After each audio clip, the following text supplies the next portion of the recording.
I'm getting really sick of the rogue. He's always stealing from the party and making fun of me. Hey, it's not my fault. Your passive perception sucks and my sleight of hand is off the charts. Yeah, well, I'm getting sick of the wizard. He can never play, and then none of us end up playing. Well, I have a busy life.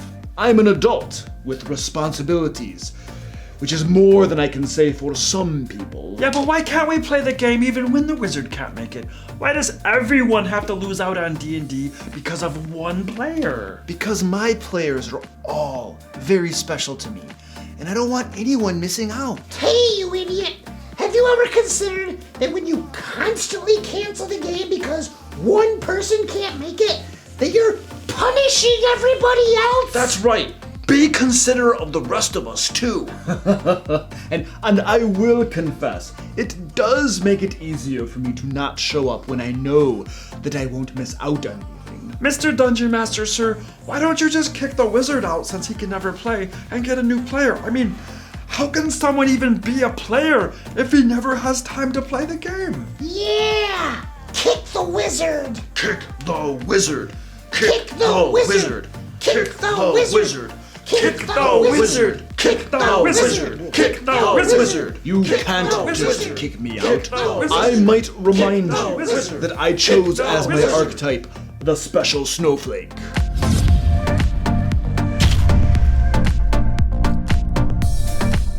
Welcome to the DM Lair. I'm Luke Hart, and I've been a Dungeon Master since... You know what? Does it even matter how long I've been a Dungeon Master? Like, does anyone even care?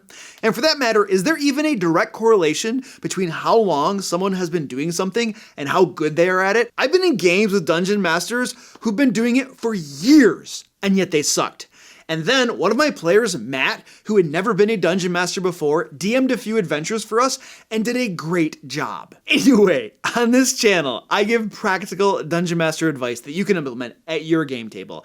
And let's just not worry about how long I've been a Dungeon Master today. Today in the Lair, we'll be going over 11 ways Dungeon Masters can keep their D&D groups from falling apart. And this probably applies to most tabletop RPGs, I imagine. In other words, these are specific, practical things that you can start doing now that will keep your group together for the long haul. I can't make any promises, of course, but these are all things I've been doing for my groups, and I've never had a group fall apart. Well, actually, that might not be true. To be fair, I don't exactly remember how my first high school group ended. That was a long time ago. So if Blaine, Thomas, or Dane do remember and happen to be watching this video, please free to remind me in the comments. And did Tobias play with us too? I can't remember. But for all my games from college on, the only times my groups have ended was when I, the Dungeon Master, decided to end the game. And in one of my most recent cases with my Manus Invictus group, one of the players, Dan, took over DMing for the group, and they are still playing. So I can tell you from experience that these are all things that absolutely will help you keep your games growing strong. Going strong or growing strong? Going strong. Number 1, avoid the scheduling spiral of death. So I did a poll on my YouTube channel, and the number 1 reason people said their games fell apart was due to scheduling problems. 73% of the 1,700 people who participated said this. So to me, that's pretty conclusive evidence that scheduling issues are a big problem. So how do you avoid what we refer to as, or I guess what I refer to as the scheduling spiral of death? You pick a recurring day of the week and set a time to play the game. For instance, you might say every other Saturday at 4 p.m. we play. And by the way, I have found that playing every 2 weeks works really well. Weekly games can be rough on busy schedules, and monthly games are almost too infrequent. And then, even if 1 or 2 players can't make it or cancel at the last seconds, you play the game. Don't reschedule the game. Don't cancel the game. Play the game with whoever shows up. The scheduling spiral of death happens when the Dungeon Master is constantly rescheduling or canceling games because they only want to play when all of the players can make it. And then what starts to happen is the group rarely plays or almost never plays. And then what starts to happen is the players who really want to play start finding different games because, your group never actually plays the game. You can't really call yourself a gaming group if you never play the game. And what do you do about players whose schedules just don't align with anyone else's? For instance, that really was a loud seat turn right there. For instance, you find a time when 4 of you can play, but there is no time ever that the 5th person can play. Do you just not play then because you can't include everyone? I'm sorry, that's a dumb solution. It may suck that not all of your friends will be able to play, but what sucks even more is that everyone misses out on D&D because of one person's schedule. So just play the game with the people who are available to play the game and tell that other friend they're welcome to join when their schedule opens up. Okay, I've spent a lot of time on this point. The rest should be a lot faster, but I think it was needed since it's the #1 reason groups fall apart. And I do have an older video titled Avoiding the Scheduling Spiral of Death in Dungeons & Dragons on my channel if you want to learn more. Oh, and by the way, if you have a player who is always canceling and can't play, don't be afraid to remove them from the game and find a replacement. I actually just did this for my Wonder Panda campaign. I had a guy whose schedule was just so busy that he could almost never play.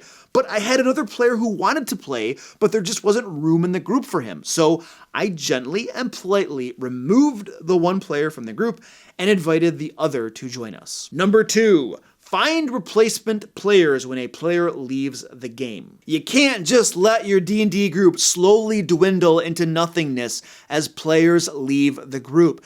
This is another type of death spiral. Look, life happens. Players lose interest.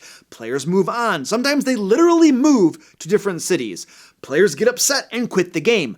Sometimes the dungeon master needs to remove a problem player from the game. When these things happen and players leave your group, you need to fill the spots with new players. Otherwise, your group will get smaller and smaller until no one is left. Or there are so few players that all of you decide to stop playing the game. I go over several methods for finding players in my video How to Find Players for a D&D Group, so I won't repeat them all here. However, it bears saying that you may have to step outside the comfort zone of your close friends and play with people you don't know so well. Sometimes it's either that or not playing D&D at all. Don't be afraid to vet new players first though.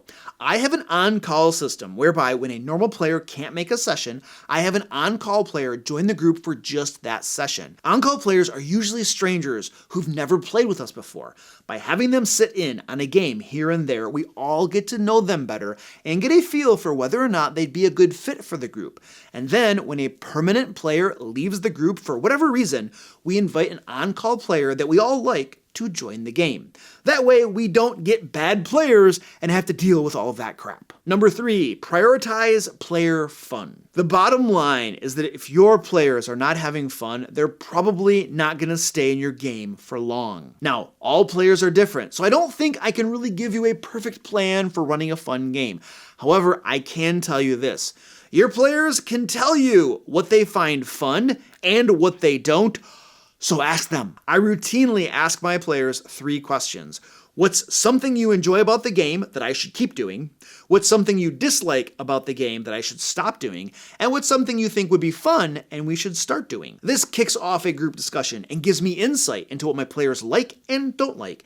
And then I can adjust my game as needed. Number 4, prioritize group dynamics. I've been pretty vocal about not allowing players to do things like having their characters steal from other players' characters and not allowing players' characters to fight each other. And there's a reason for this. There's a high probability that that sort of thing will get players pissed off at each other out of the game. Like, I don't care if pocketing most of the loot from that chest without telling the others is what your character would do. Because when you have your character do horse crap stuff like that, it upsets the other players at the table. And that compromises the entire group. Think about it. How many groups have you been in or heard of that have blown up over players arguing about stupid crap like this? As a dungeon master, you should be very sensitive to group dynamics. You want your players to get along with each other. They don't all have to be best friends, but they need to be able to play a game without getting angry all the time and wanting to kill each other. I personally go to great lengths to maintain healthy group dynamics, including meeting with players one-on-one when problems arise, and even removing players from my groups when necessary. Number 5, deal quickly with problem players. Do you have a player that is ruining the other player's fun or your fun as the Dungeon Master? Get on that crap. Don't ignore it. Excessive rules lawyering, arguing with the Dungeon Master or other players, or anything that halts the game, preventing people from playing it. Bullying around other players or the Dungeon Master. Murdering major NPCs just for kicks and giggles. Intentionally opening up new areas of the dungeon in the middle of a fight in order to pull down more monsters on the group. Power gaming to the nth degree and arguing with the Dungeon Master in order to get every little advantage during the game. Look, the list of possible problems goes on and on. When this stuff is happening, fellow Dungeon Master, it's time to put your big boy or girl pants on and take care of business. If left unchecked, a problem player can make everyone's game experience miserable and even cause your good players to leave the game. Then all you have left is the bad player, and wouldn't that suck? So talk to your problem players. Try to work things out. If their behavior doesn't change, then remove them from the group. It's not easy, but it is simple. Number 6, have the proper Dungeon Master mentality. Now, what the heck does that mean? This is the mentality of cooperating with your players and not opposing them. I think many of us have run into Dungeon Masters who have a DM versus players mentality. And games like that are exhausting. You can't trust your Dungeon Master. You are always careful and on the lookout because they might give you the good old Dungeon Master screwjob at any moment. Your Dungeon Master is always giving you the shaft. Simply put, those games usually just aren't much fun. And consequently, players usually quit after not too long. As a Dungeon Master, yes, you should roleplay the bad guys to win. However, you should also secretly want your players to overcome them. You want to deliver a challenging game, but also a fun game. You recognize that the players are the heroes of the story, not you. You are kind and understanding with your players, not antagonistic. You try to say yes when you can and work with them when they're asking for too much. Number 7, know the rules and mostly follow them. Yes, I know that the Dungeon Master has the right to change the rules as they see fit. Yes, I know it says that in the Dungeon Master Guide. I also know that it can easily piss players off when the Dungeon Master either 1, doesn't know the rules and is just making crap up, or 2, changes the rules on a whim when they mess with what the DM wanted to have happen. Fellow Dungeon Masters, please know the rules of the game you are running. Okay, not all of them, because how can anyone know all of them? But you should at least know the rules that come up the most during the game. If you're just starting as a DM and don't know much yet, that's okay. Just keep working at it and learn them as you play. And if you're gonna change a rule, talk with your players first. Don't just change crap on the fly during the game just because you don't like it. That especially pisses players off. Number 8, be a fair Dungeon Master. I was once in a game where the DM was giving one of the players extra powerful magic items and special character abilities.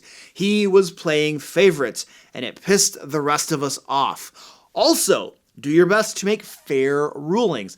Listen to the player's side of things before handing down a ruling, and whenever possible, try to come to an agreement together with your players instead of just telling them how it's going to be. I know it's not always possible, but do your best. Number 9, run a game that appeals to all your players. Every player is different. Every player likes different things. So try to run a game that appeals to everyone.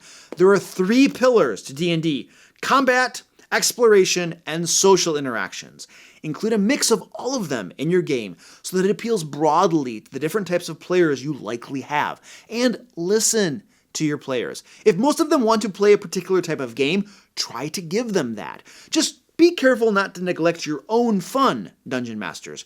You're part of the game too, and if you're not having fun, chances are your game won't survive for long. Number 10, stop telling your story and let the players tell their story. D&D is not about the Dungeon Master's precious plotline. It's about creating situations that the players have freedom to interact with. And the player's interaction with the situations the DM creates determines the story that results. Dungeon Masters, listen carefully. If you want to have 100% control over what happens in the game and want to tightly regulate the story that unfolds, you need to go write a book, because no one wants to play that game. Number 11, act like an adult. I feel like this point is so terribly obvious, but I hear stories all the time where the simple solution is to simply act like a mature adult. Be nice to people. Communicate with people. Don't get angry over stupid crap. Don't be a weighing rod. Leave your perverse fetishes at home and don't force them on your players. Let me know what you do to keep your D&D group going strong. Next week, I'll be releasing a compilation of all the intro skits I did in 2019 because I'm lazy and didn't feel like making a new video. But until then, click right here to hear me rant about players who make PCs who don't want to be adventurers. And until next time, let's play D&D.